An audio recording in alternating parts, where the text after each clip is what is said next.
బులెటిన్లో మరో breaking news చూస్తున్నాం. ఎన్నికలు దగ్గర పడుతున్న సమయంలో రాష్ట్రంలో ఐటీ దాడులు కలకలాన్ని రేపుతున్నాయి. నారాయణపేట ఎమ్మెల్యే ఎస్ రాజేందర్ రెడ్డి ముఖ్య అనుచరుడు డిగ్రీ కళాశాల మాజీ ప్రిన్సిపల్ సుదర్శన్ రెడ్డి ఇంటిపై ఐటీ అధికారులు సోదాలు నిర్వహించారు.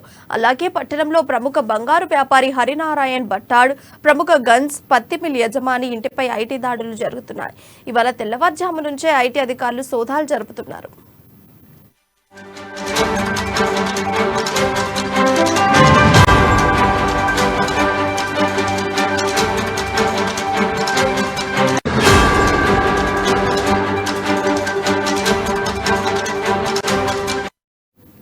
ఎన్నికలు దగ్గర పడుతున్న సమయంలో రాష్ట్రంలో ఐటీ దాడులు కలకలం రేపుతున్నాయి. నారాయణపేట ఎమ్మెల్యే ఎస్ రాజేందర్ రెడ్డి ముఖ్య అనుచరులు డిగ్రీ కళాశాల మాజీ ప్రిన్సిపల్ సుదర్శన్ రెడ్డి ఇంటిపై ఐటీ అధికారులు సోదాలు నిర్వహించారు. ఇక ఇదే అంశంపై మరింత సమాచారం మా ప్రతినిధి ప్రదీప్ అందిస్తారు. ప్రదీప్, చెప్పండి, ఐటీ దాడులు ఎలా జరుగుతున్నాయి? ప్రియా, ఉమ్మడి పాలమూరు జిల్లాలో మరో రోజు ప్రచారాలు ముగినున్న నేపథ్యంలో ఉమ్మడి పాలమూరు జిల్లాలో ఐటీ దాడులు కలకలం రేపుతున్నాయి. ఇప్పటికే గత రాత్రి అర్ధరాత్రి అలంపూర్ నియోజకవర్గ కాంగ్రెస్ అభ్యర్థి సంపత్ కుమార్ ఇంట్లో సోదాల పేరిట తనిఖీలు నిర్వహిస్తుండగా కొంత ఉద్రిక్త వాతావరణం నెలకొన్నది. అక్కడ సంపత్ కుమార్ సతీమణి స్పృహ తప్పి పడిపోవడంతో కొంత ఉద్రిక్త పరిస్థితి నెలకొన్నది. అలాగే ఈ రోజు తెల్లవారుజామున నారాయణపేట అధికార బీఆర్ఎస్ పార్టీ అభ్యర్థి ఎస్ రాజేందర్ రెడ్డి ప్రధాన అనుచరుల ఇంట్లో సోదాలు నిర్వహిస్తున్నారు. అయితే ఉదయం తెల్లవారుజామున 5 గంటల నుంచి ఈ సోదాలు నిర్వహిస్తున్నట్టు మనకు తెలుస్తా ఉంది. దీనికి సంబంధించి ఎస్ రాజేందర్ రెడ్డి ముఖ్య అనుచరులు సుదర్శన్ రెడ్డి మరియు ప్రముఖ బంగారు వ్యాపారి హరినారాయణ్ భట్టాడ్ మరియు పత్తి మిల్ యజమాని ఏదైతే శ్రీనివాస్ లావుట్ ఇంట్లో కూడా దాడులు నిర్వహిస్తున్నట్టు కూడా తెలుస్తా ఉంది. దీనికి సంబంధించి కొన్ని పత్రాలు కూడా స్వాధీనం చేసుకున్నట్టు మనకు విశ్వసనీయంగా తెలుస్తుంది. అధికారులు ఇప్పటికి కూడా తనిఖీలు నిర్వహిస్తున్నారు. అయితే ఉమ్మడి పాలమూరు జిల్లాలో ఈ ఐటీ దాడులు అయితే కలకలం రేపుతున్నది.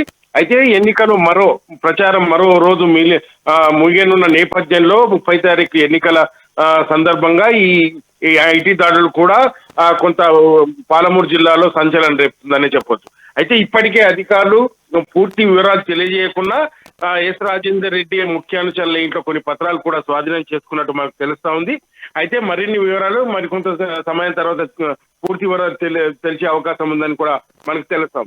అయితే ఈ ఐటీ దాడుల నేపథ్యంలో ఉమ్మడి పాలమూరు జిల్లాలో ఏదైతే ప్రధాన పార్టీలకు చెందిన అభ్యర్థులు కూడా కొంత ఆందోళన వ్యక్తం చేస్తున్నటువంటి పరిస్థితి ఉంది. అయితే ఎప్పుడు ఏం జరుగుతుందో అన్న పరిస్థితి ఉమ్మడి పాలమూరు జిల్లాలో కొనసాగుతుంది. ప్రియా, ఎంత సమయం జరిగేటువంటి అవకాశం ఉంది ఐటీ దాడులు? ఇప్పటికే ఐటీ దాడుల సంబంధించి పూర్తి వివరాలు అయితే మనకు తెలియరాలేదు. ఎస్ రాజేందర్ రెడ్డి ఇంట్లో మాత్రం ఎస్ రాజేందర్ రెడ్డి ప్రధాన అనుచరుల ఇంట్లో మాత్రం కొన్ని పత్రాలు స్వాధీనం చేసుకొని తనిఖీలు నిర్వహిస్తున్నారని కూడా మనకు తెలుస్తా ఉంది. అయితే ఇంకా తనిఖీలు పూర్తి స్థాయిలో పూర్తి కాలేదు. ఇంకా తనిఖీల అధికారులు నిర్వహిస్తున్నారు. అయితే దీనికి సంబంధించి మరికొంత సేపటి తర్వాత పూర్తి వివరాలు తెలియవచ్చని మనకు సమాచారం అయితే అంతా ఉంది.